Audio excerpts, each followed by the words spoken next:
ओम या श्री स्वयं सुकृतिनां भवने स्वलक्ष्मी पापात्मनां कृतिदयां हृदये सुबुद्धि श्रद्धा सदां कुलजन प्रभव लज्जा ताम त्वां नतास्म परिपालय देवी विश्वम। नमस्कार, स्वागत है आपका आचार्य वाणी में। मैं आचार्य विक्रमादित्य आपके साथ हूँ और आज का विषय हमारा है वृषभ राशि वालों के लिए कैसा रहेगा नवंबर का मध्य भाग।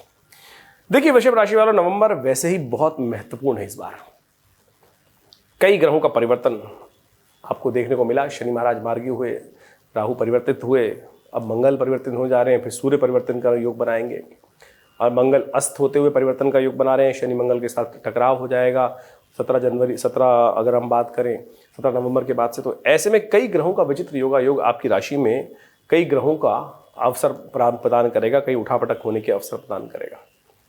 ऐसे में बड़ी सावधानी के साथ आपको चलने की जरूरत दिखाई देती। कहीं वृषभ राशि वालों के लिए ये ग्रहों का परिवर्तन, जो अच्छा परिवर्तन हुआ था, उसको मंगल इत्यादि कहीं कष्ट न पहुंचाने का प्रयास कर लें।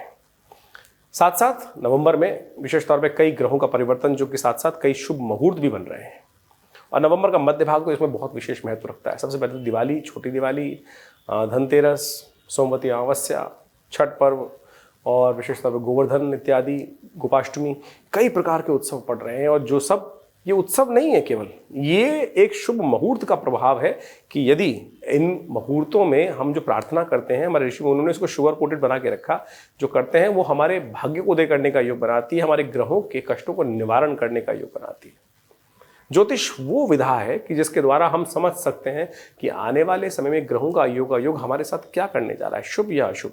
शुभ करने जा रहा है तो उसको और आनंद कर देगा समय उसको बताकर, और यदि अशुभ कर रहा है तो कैसे उसके लिए हम ठीक करने का रास्ता बना सकते हैं। जैसे बारिश हो रही है तो छाता लेके चल सकते हैं, हम अनेक प्रकार के पहले उपाय कर सकते हैं। सब तूफान आने वाला है तो उसको पहले जानकारी प्राप्त हो जाए तो हम उसके जो द्वारा संहार की योग बनने, उससे हम बचने का अनेक रास्ते प्राप्त कर सकते हैं। तो यही ज्योतिष का फायदा है। तो आप समझ लीजिए कि आने वाले नवंबर के मध्य भाग में जो ग्रहों का योग क्या होने वाला है। मंगल आपके सप्तम भाव में जाएंगे। सप्तम भाव में मंगल जाकर हमेशा विशेष तौर पर झगड़े ही कराते हैं, और ऐसे में मंगल कमजोर होकर शनि के साथ टकराव बनेंगे तो वो शनि का जो शुभ प्रभाव 30 वर्ष बाद आपकी राशि में अब बनना शुरू हो रहा है। बृहस्पति जो विशेष तौर पर आपकी राशि में 12वें भाव में चल रहे हैं और सुख देने के अब योग बनाने वाले हैं, क्योंकि राहु वहां से हट चुके हैं। तो अब क्या उसके लिए करना चाहिए, कैसे अपने उपाय करके ठीक करना चाहिए, वो सारी बातें हम इस कार्यक्रम में आपको बताएंगे। सबसे पहले सिलसिलेवार तरीके से बात करते हैं। 11 नवंबर को से आरंभ करेंगे। तो 11 नवंबर को ग्रहों का योग जो बन रहा है, त्रयोदशी उदय तिथि है, और साथ साथ उसके जो योग बन रहे हैं वो विशेष तौर पर शनिवार के दिन का अवसर प्राप्त हो रहा है। ये ग्रह थोड़े से आपके लिए भारी दिखाई देते हैं। स्वास्थ्य के मामले में ध्यान रखने की जरूरत पड़ेगी। त्योहार के दिनों में कहीं बेकार अननेसेसरी खर्चे ना पड़ जाएं, तो जो भी काम करें सावधानी के साथ करें। जल्दी का काम शैतान का होता है, तो इस बात का ध्यान रखते हुए कार्य करें। स्वास्थ्य का ध्यान रखते हुए कार्य करना।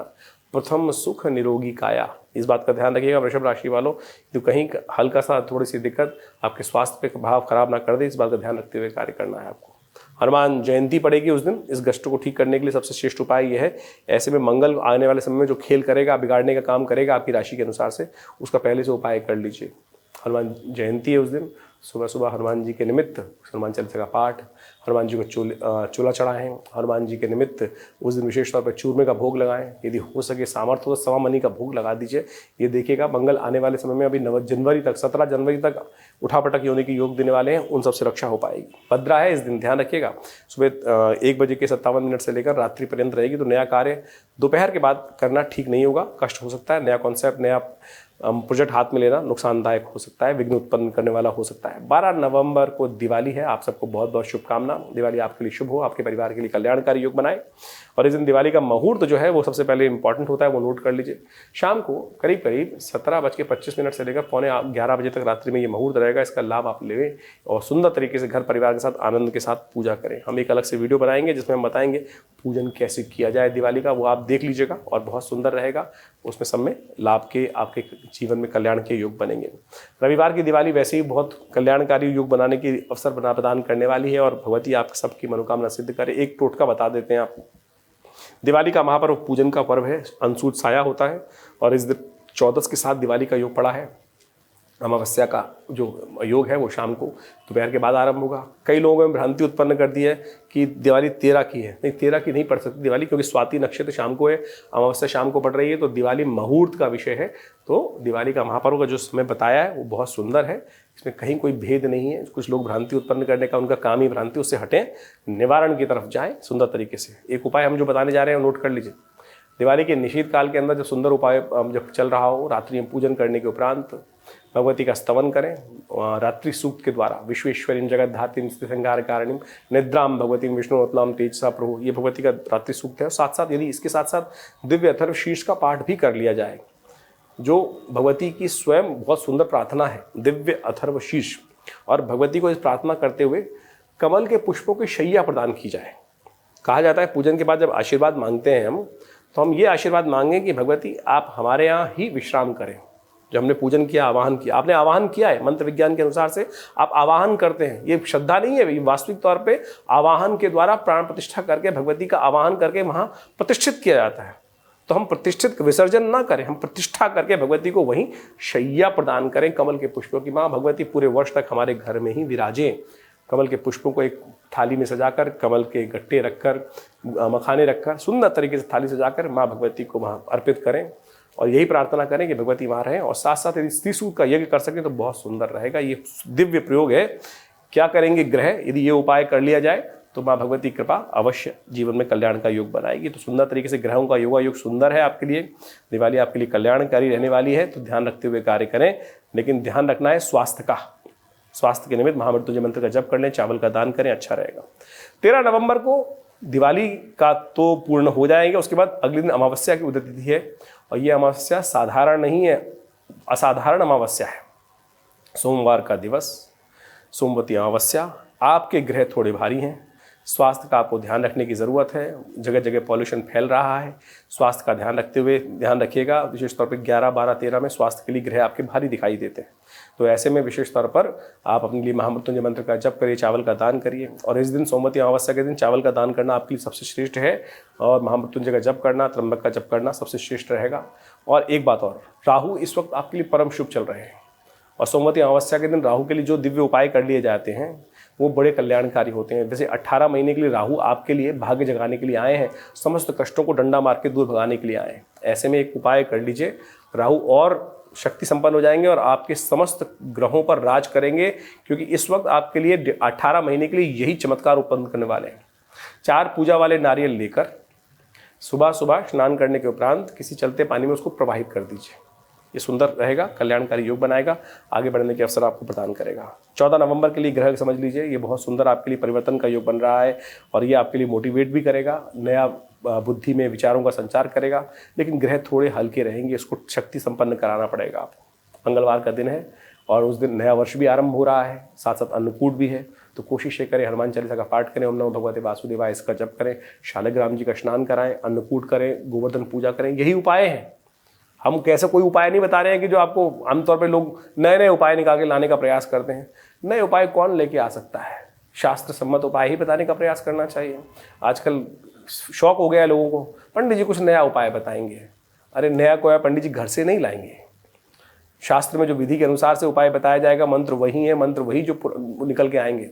कोई मैं ऐसा नहीं हूँ, कोई भी आदमी ऐसा नहीं जो नया मंत्र निकाल के ला देगा कहीं से भी। ऋषियों ने बड़ी शोध के उपरांत से मंत्र को जप करके उसकी शक्ति संपन्न करने के उपरांत उसको सिद्ध किया है। कोई साधारण व्यक्ति, कोई व्यक्ति मंत्र नहीं बना सकता नया।